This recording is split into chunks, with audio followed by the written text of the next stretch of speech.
Good morning, everybody, and welcome back to the bakery. I was originally gonna do a Dark Souls 3 challenge, but I scrapped it at Deacon's because I just wasn't having fun, and I feel like if you're challenge running a game, you should be having fun. So alternatively, here we're gonna instead be doing Resident Evil 2. Today, we're gonna see if I can beat Resident Evil 2 as lore-accurate Claire Redfield. Buckle up for the sweetest ride and prepare to have your mind blown wide.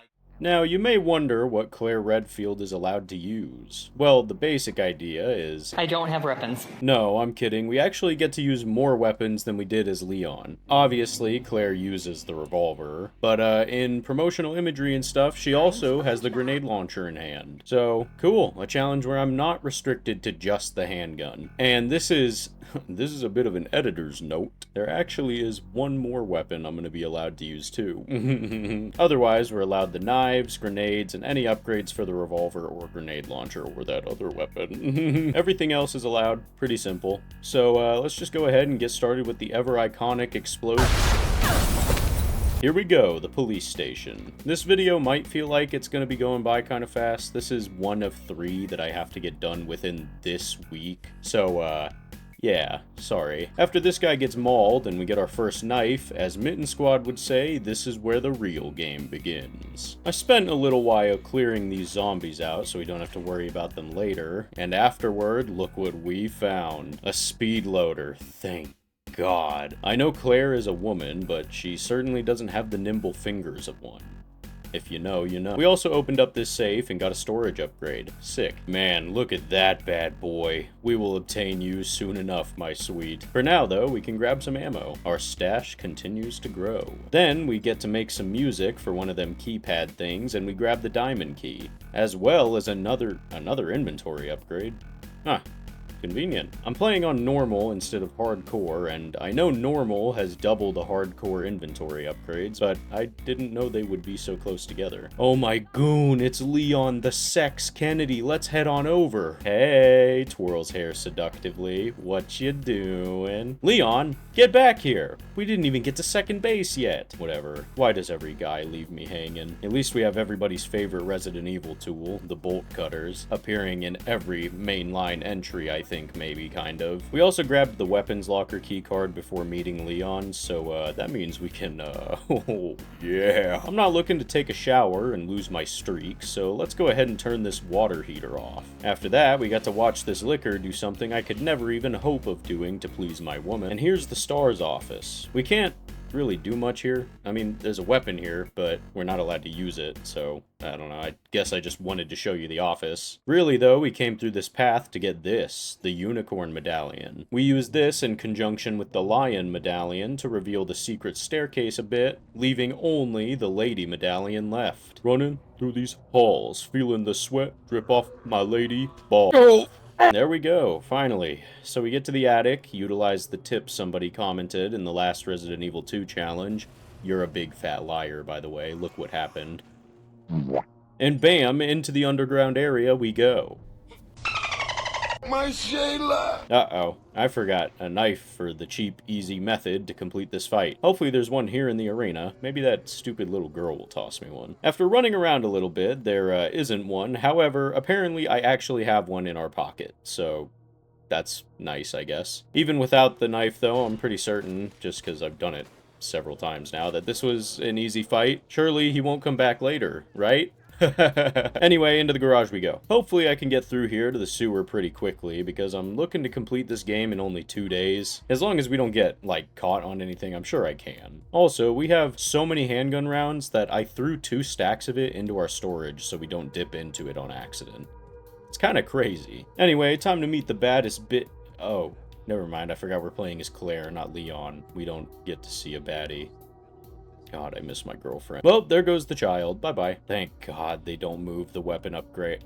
Aw, man. Well, actually, I mean, this is a Browning high power, the original weapon Claire uses, so it is still lore accurate.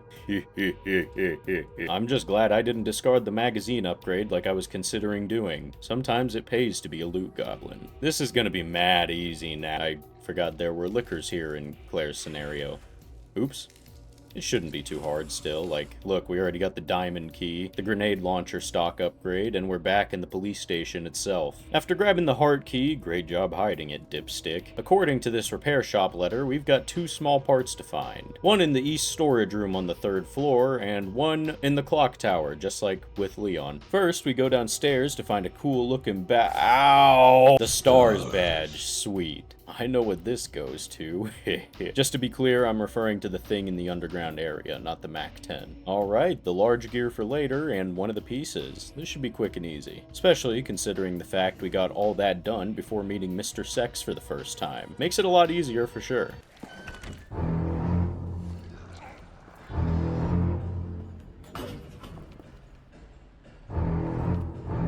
Oh man, that was a little scary. You know what they say though, out of sight, out of mind. We're gonna go ahead and use this second keypad key to get another inventory upgrade. Then we'll go look for the the jack handle. Alright, now we just gotta get to the clock tower. Wow, this library visit was really quiet.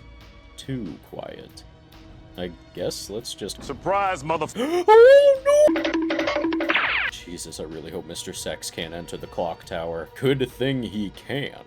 So we can just boom, boom, boom. Got that second part. And because of the police station layout, we can get straight to where we need to go from here. We do a fun little tinky tink, earning us the key card, a free phone call, and a ticket out of the police station. In the form of playing as the little girl now. I forgot her name. It's been easy peasy up to this point though. We're about halfway through, so I think I'll do this segment and get into the sewers, then I'll be done recording for tonight. First though, let's look at our selection here. A bunny, a bear, no.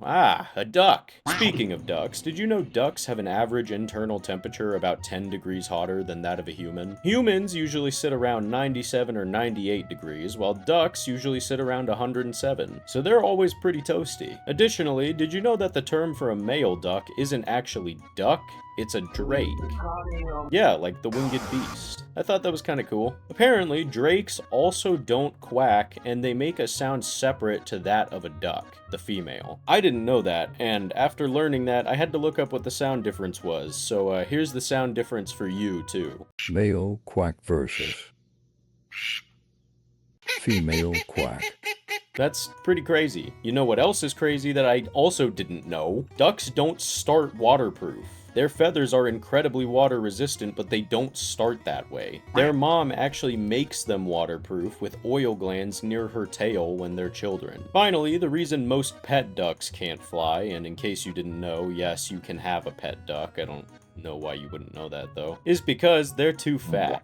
Which I think is sort of funny. It's not that they can't fly at all, it's just that they're too heavy. While ducks may not be endangered, plenty of other species are. So if you'd like to help keep these animals around, please visit the World Wildlife Fund in the description and donate to animal preservation efforts today. Now that all the animal cookies have been eaten, I'm sorry, I know it was a short one, and we've been saved by William Birkin, let's finally make our way out of the police station proper as Claire. Open sesame. Oh! Finally, the orphanage. After a scene straight out of Alien, we finally reunite with Sherry. Hey Sherry, have you ever been to a sewer before? Oh, I'm waking up to ash and dust.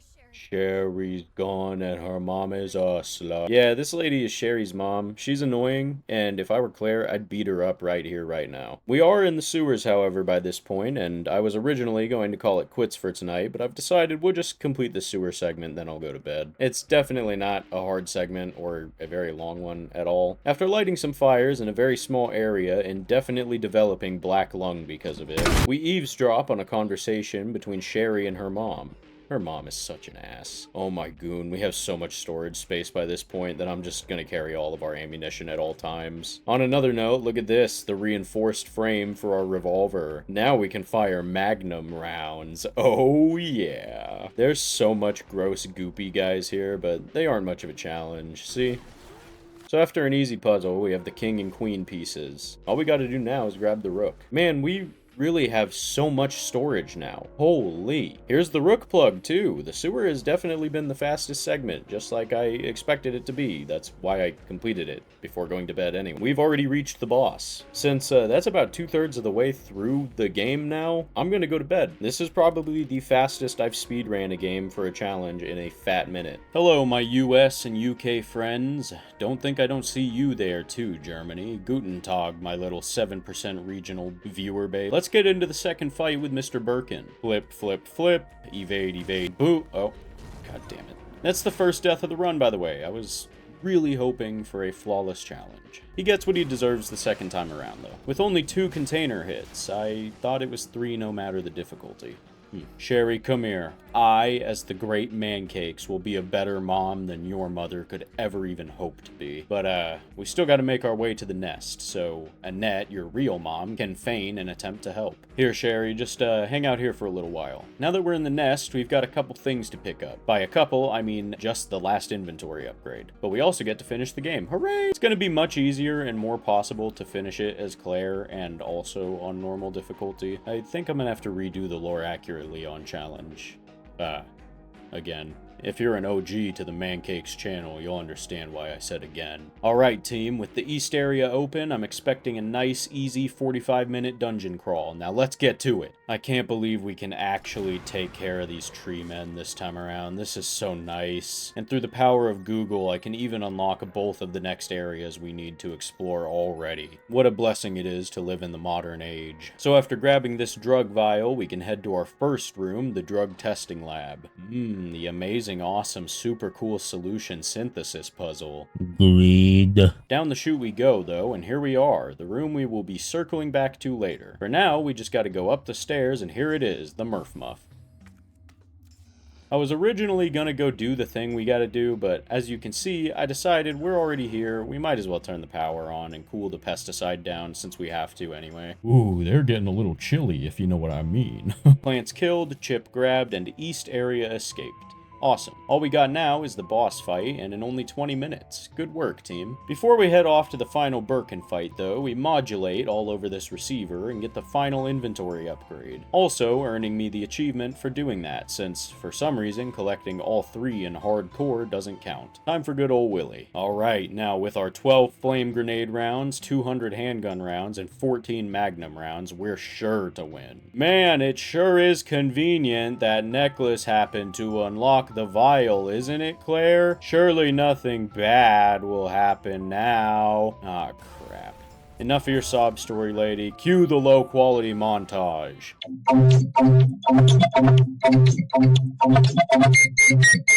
Huh, okay, yeah, that was easy. It actually ended up being a little bit tougher than I expected it to be, but it was still easy regardless. So we gather some resources from around the arena and head up the lift to make our way back to Sherry. Man, you'd think for caring and worrying so much for Sherry, Claire would maybe move a little bit faster. Regardless, we find that Sherry's alright, she's all cured, but Annette is dying. Annette knows this, and with a final goodbye to her daughter, leaves Sherry's care to us. We gotta go. The facility is rigged to explode due to a compromise of top secret materials. We only have 10 minutes? Man, I have not completed this game in a long time. I thought it was going to be more like the Resident Evil 4 timer and be 2.5 minutes. After finding this train, though, Whoa. Whoa! What's this now? I don't play as Claire. I didn't know she gets a minigun. I'm unsure if we're allowed to use it or not, so I'm gonna go ahead and assume no. We can't carry it anyway, our inventory is full. Instead, we just grab the power coil, have a talk with our favorite boy toy, and send Sherry down on the train. Starting our confrontation with the real final boss, Mr. What the hell? Berkey's back? Again, I have never played as Claire. In fact, with hindsight of being done with the video, I actually unlocked Leon's second scenario after this challenge because I have never beaten the game as Claire. I am definitely gonna have to play her more often though after this. This is really cool. So, we didn't kill Birkin in time. We were like, we were right there. We were right there, but we just barely ran out of time. We definitely had enough ammo. We just ran out of time. Still though, even with all the ammo at our disposal and the different types of ammo, I'm very surprised. I'm pretty sure it was just a fluke though, so let's just run it back. So after a quick potty break and YouTube search, I've come to learn that Claire actually uses the minigun in a forced scenario after this, so it's completely allowed and lore accurate. How the hell does she use this? I have no idea. It's a video game. There you go. Yoink. Can you feel it now, Mr. Krabs? Sorry, I may have gotten a little carried away there. William goes down and off we go, feeling the relief of escape. What the hell? Leon's here. Wait, but where's the fourth segment I watched a video on? Does that mean I failed the challenge right at the end? The game's over. Credits are rolling. Oh my... I just realized it's because it was Claire's second scenario. I guess that means we... You know what? I'll let you guys decide. Did I fail right at the tail end of the game, or did my proximity to the victory with just the lore-accurate armaments count in your eyes? Or maybe Claire is just such a badass in lore, she would absolutely use the minigun. I think this might be the first undecided completion on my end. I need your help. Were we successful, or did we blow it? Let me know in the comments. Subscribe if you aren't already, I would really appreciate it. Sorry again for the short video. I'm super busy with making content for you beautiful people this week because I'm going to be gone for a few weeks. So I'm trying to get as many videos done as possible to go up while I'm gone. Remember, I have a membership program that the uncensored version of this video is going on. Make sure you visit the World Wildlife Fund to donate to animal conservation efforts. Otherwise, as always, have a fantastic day.